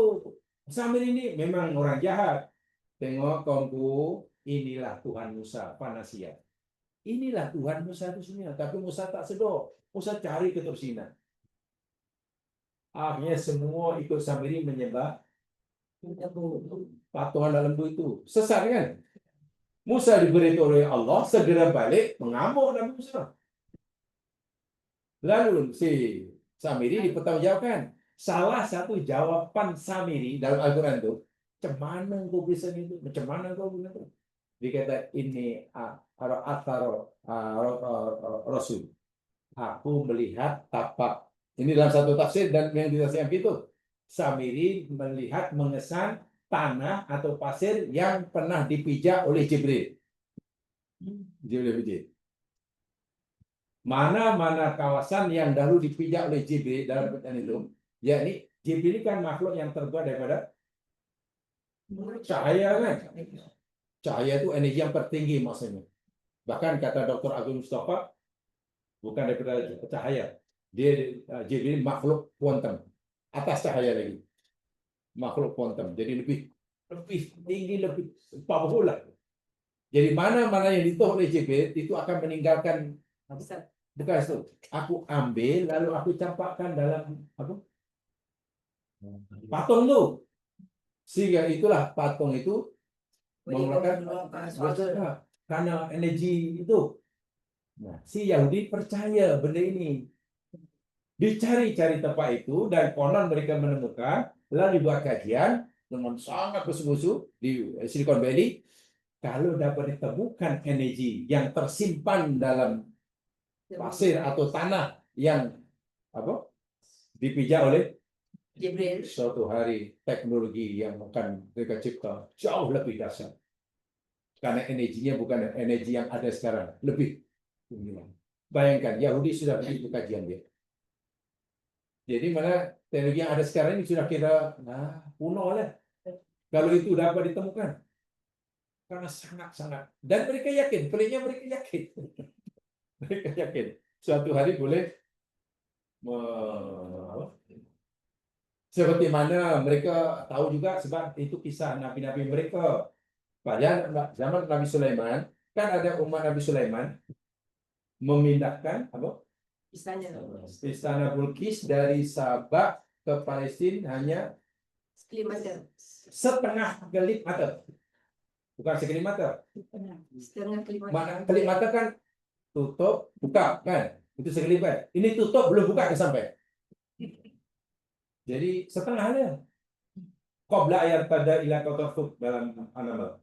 Kata sarjana Mesir, kepantasan bergerak itu yakni 2 kali kecepatan cahaya. Kalau cahaya bergerak 300.000 km sesaat, maka orang ini mampu menggerakkan benda itu dari Yaman ke ini 600.000 km sesaat kelajuan dia. Sedangkan jarak antara Yaman dan Palestina hanya 2.000 km. Coba ambil kalkulator. Jarak 2.000 km berapa lama ditempuh oleh orang yang mampu bergerak dengan kecepatan 600 km, 600.000 km sesaat. Kalau 2.000 km dan orang bergerak 2.000 km 1 jam, mana 1 jam kan? Tapi kalau kemampuan bergerak pun 600.000 km sesaat. Sedangkan jarak yang ditempuh hanya 2.000 km. Yang mereka buat kajian. Maknanya bukan mustahil. Walaupun susah memindahkan barang, benda, material, meja ke, kursi ke, kereta ke, orang ke, dari satu tempat ke tempat yang lain sekelip mata. Itu bukan mustahil. Karena wahyu dah beritahu itu. Sekarang kalau kita nak pindahkan barang berapa lama? Katalah nak import kereta Mercedes dari Germany, tunggu berapa bulan? Naik kapal laut? Lama kan? Lama. Yahudi yakin suatu saat kita akan menemukan teknologinya. Pindahkan kereta, dah sampai. Macam cerita sport. Dipanggil teleportasi. Cerita sport. Dipanggil teleportasi. Tele itu daripada keadaan tele dan porte. Tele maknanya jauh, porte itu memindahkan. Jadi teleportasi mana memindahkan benda dari jarak yang jauh dalam masa yang singkat. Bayangkan kalau itu ilmu itu ditemukan. Kereta dah tak laku. Orang naik pergi haji tak perlu naik kapal terbang. Transfer. Ya? Transfer ya. Bukan, hanya ada 2 alat yang diperlukan. Satu stesen yang ada KLIA, yang satu stesen di mana tempat yang dituju. Masuk saya itu orang akan dirubah. fisikanya diubah menjadi sinar gamma. Jadi benda yang nampak metal diubah menjadi bentuk sinar. Sehingga yang bergerak itu bukan fisika tapi sinar. Ditangkap di sana dalam ruang gelap, nanti diubah dari sinar menjadi benda lagi. Mereka yakin suatu saat akan menemukannya, bayangkan. Tapi tak tahu berapa lama, tapi mereka yakin ini pasti boleh, pasti boleh. Ya tak tahu itu, ya tunggulah mungkin 500 tahun lagi kan. Tapi mereka tak jemu. Itu masalahnya. Jadi Allah kata yes, ini betul-betul Allah. Tapi apakah akan memberikan manfaat? Allah sendiri bagi tahu. Apa yang mereka temukan itu akan nanti membawa kerusakan. Dan karena itu kerusakan, tiba masanya Allah akan hantar tentara-tentaranya untuk sehingga nasib akhir kepada Yahudi nanti yakni pupus di muka bumi, dan saat itu ya mana sudah dekat kiamat lah. Itu nanti ada selepasnya penjelasannya, ada hadisnya. Bila janjian kedua ini. Jadi jangan bila tempat ke tidak. Ya jangan kata sempat ke tidak. Ya, kalau kita tak sempat melihatnya buat apa belajar? Jangan gitu. Ya kalau ingin sempat menikmatinya, minta pada Allah agar umurnya dipanjangkan 6.000 tahun lagi. Iya tuh, betul pun nanti ada ayatnya, ada hadisnya. Allah akan antar, akan balas, akan hukum kejahatan mereka yang dilakukan sekarang ini suatu hari nanti, dan mereka akan pupus di muka bumi itu. Dan waktu itu mana kejayaan mutlak di tangan orang Muslim, dan ya kata hadis Nabi tadi itu tanda yang kiamat sudah sangat-sangat Masa itu pun teruk, Ustaz. ya, Sejak kiamat itu kan teruk kan. mana sudah sangat hampir, sekarang hampir, tapi waktu sudah hampir lah. Itu ya mas sekalian, insya Allah nanti ada kesempatan kita pelajari apa akhir mereka ini berdasarkan hadis. Enggak ya, tafsir kita ini tafsir tentang eskatologi sekali. Bukan ramalan, tapi sebenarnya pemberitaan yang diberikan oleh agama tentang peristiwa yang akan berlaku, dan ia akan berlaku sesuai dengan apa yang diberitakan. Ini termasuk ijaz ghaibi kalau dalam bahasa Al-Quran. Atau kalau dalam tafsir panggil tafsir eskatologi.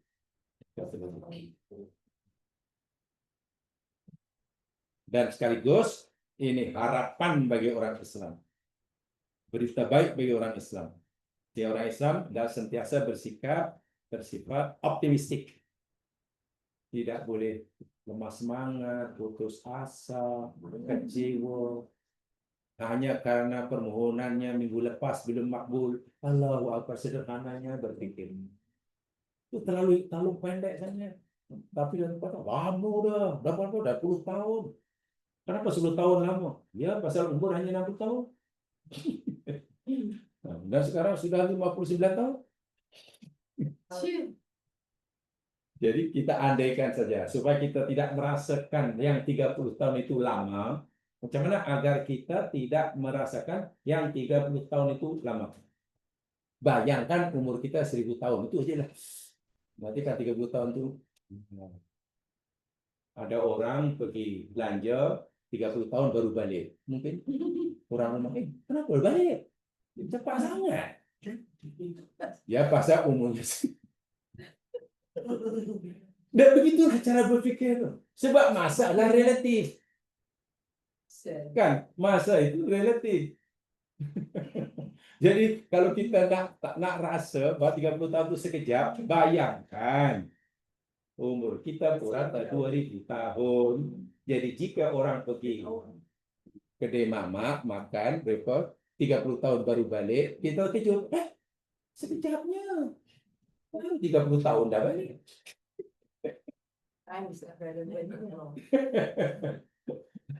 Sebab yang kita fikir ini sebenarnya nisbi semuanya. Tak ada yang mutlak. Tak ada yang mutlak. Itu cara. Itu Al-Quran banyak bicara itu tentang kenisbian waktu. Waktu adalah nisbi, relatif. Itu Quran dah cerita sebelum Einstein cakap. Sudah jadi banyaklah panduan-panduan Al-Quran berkaitan dengan kehidupan. Hanya itulah sayangnya orang yang boleh katakan mengetahui lebih awal itu justru non-Muslim itu menjadi masalah. Sehingga seakan-akan mereka yang penemunya atau pencetusnya. Padahal Quran sudah berikan. Itu saya pikir lebih baiklah mempelajarinya kan di Al-Quran ya, daripada belajar mempercayai Nabi Utsman pernah sampai ke cerai, tak payah percaya. Tapi ya Bu, Utsman bin Affan katanya pernah pergi ke Gunung Cirai di Kedah. gunung cerai. Si Nabi Ibrahim itu orang Melayu. Ustaz tu. Kata saja Auta. Profesor tu. Auta. Profesor Salihah.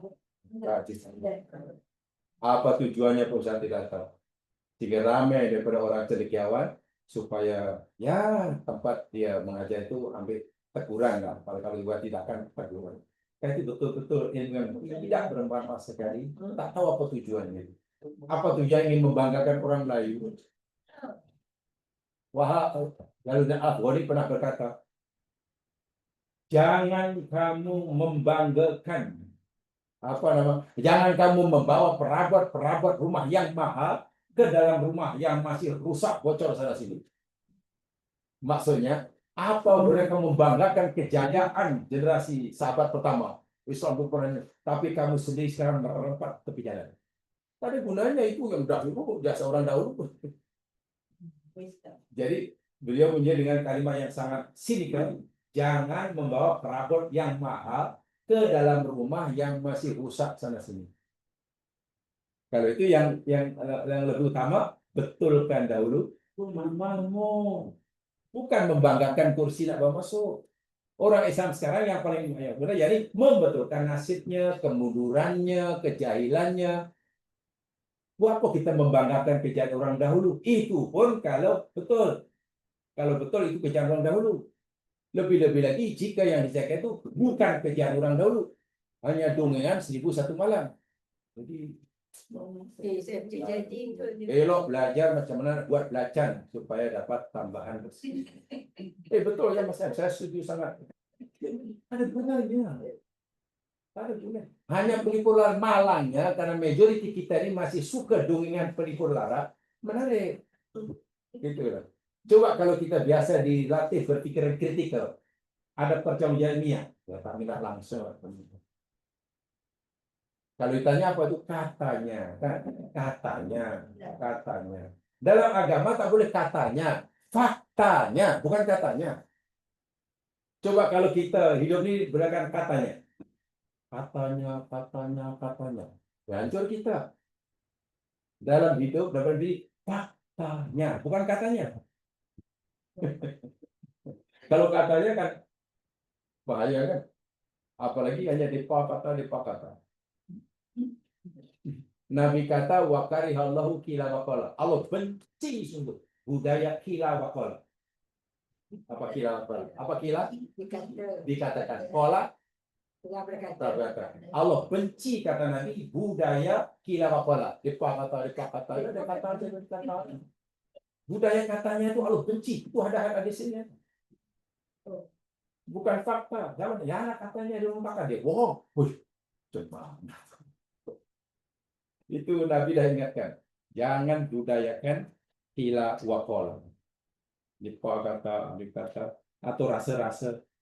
Itu kan rasa-rasa. Rasa-rasa itu mana bersifat subjektif, bukan objektif.